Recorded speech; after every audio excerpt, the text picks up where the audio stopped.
Hi there, the Magical Mr. C. I'm at Chicopee, Massachusetts. Thought I'd drop you a little bit of a line to tell you what I think about the overall magic community as it stands in the calendar year 2026.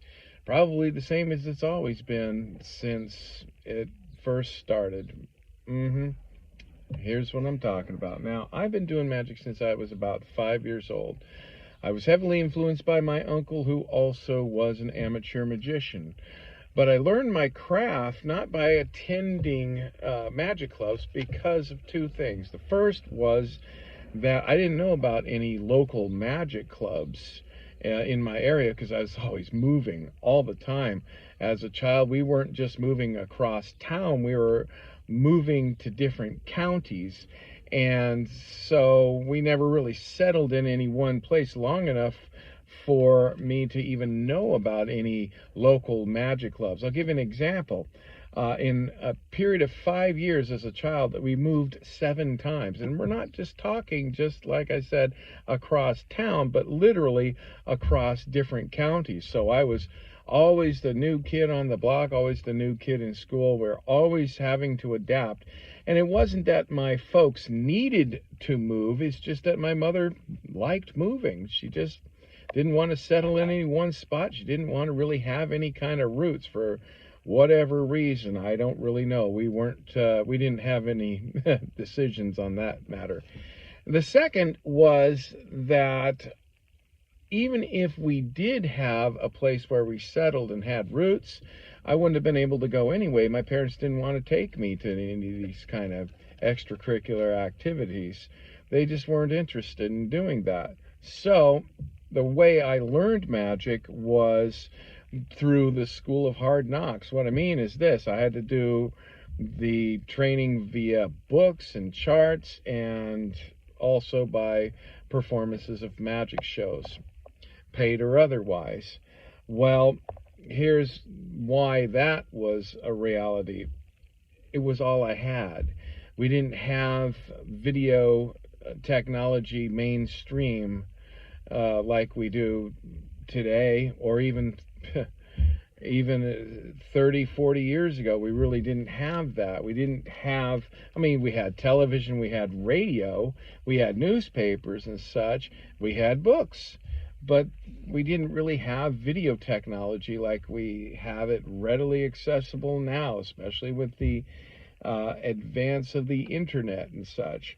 So I had to do things kind of the hard way. I didn't really experience any kind of magic club. Consequently, no lectures, no conventions, none of the fringe benefits that go with being a part of a magic club. I didn't have that.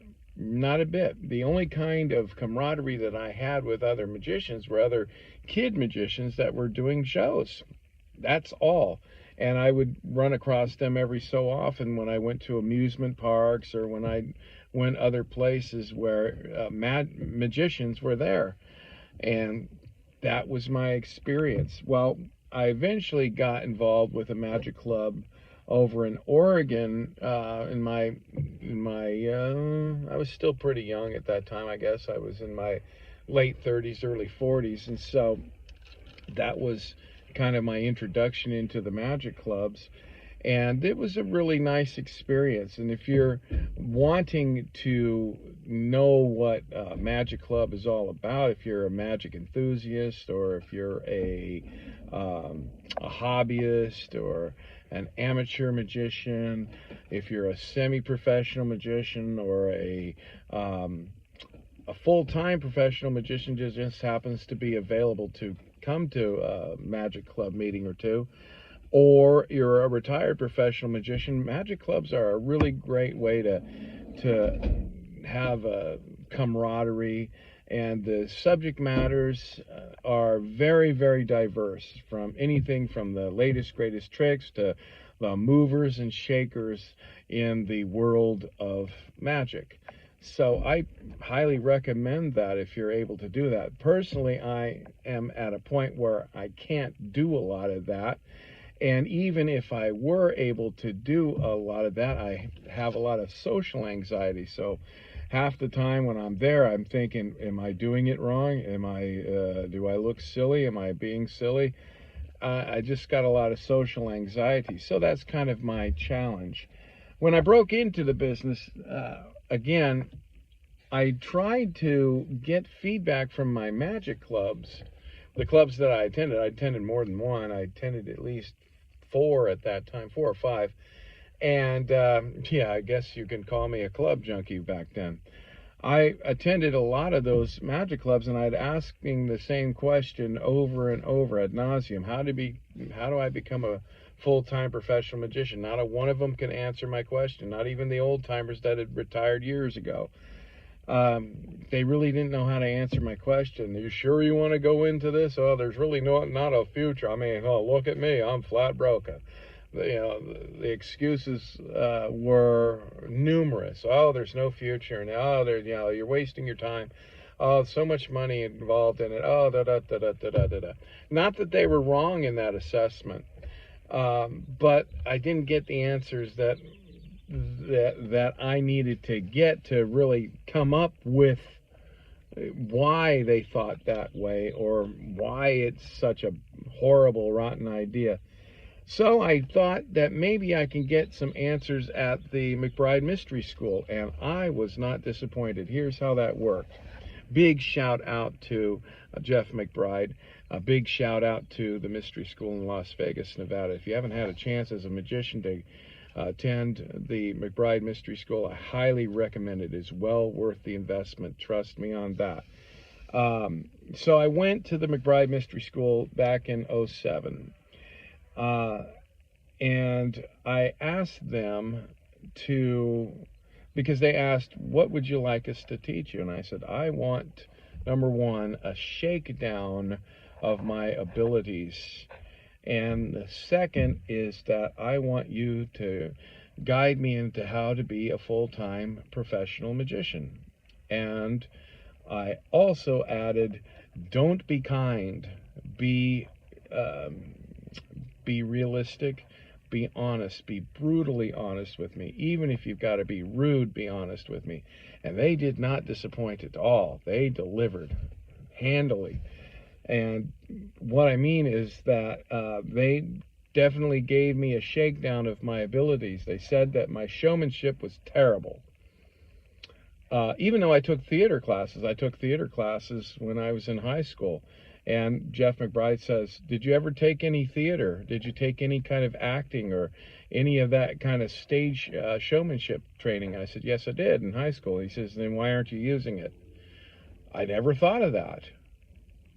And he explained why later on. He assessed my skill level as a manipulator and with my sleight of hand. He said that I was very advanced, and Eugene Berger said that I would make an excellent close-up magician because of my abilities that way, which was a kind thing to say, a compliment. Well, when it came to teaching me how to approach being a full-time professional magician, that's when the lights came on. I says, none of the magic clubs that I attended was able to give me an answer as to how to become a full-time professional magician. And Jeff McBride says, as wonderful as those clubs are, they're not geared to be able to answer that question because they have a completely different mindset. If you are going to be a full-time professional magician, then you have to have a completely different mindset. You can't think like a person that's a part of a magic club because you're an entertainer. You are in show business. A person that's involved in a magic club is not in show business. They're doing magic for leisurely purposes only. And that didn't really cross my mind. Everything that I was thinking about was from the perspective of a lay audience interested in the mechanics of a magic trick. That's what I was assuming was the reality. Nope, I'm in showman. I'm in show business. I'm a showman. And so I had to have a completely different approach about this. And then that's when the really hard news hit. He crunched the numbers for me. To be a full-time professional magician that takes care of a family of 4 small children and an ailing wife, single-family income requires a whole lot more work than what I was expecting. Yes. And so I had to weigh it out as to whether or not I thought it would be worth it. Obviously, I did think it was worth it. And then I met a short time later Master Shimada, who instructed me that a magician that is a full-time professional magical entertainer, a magician, is one who works.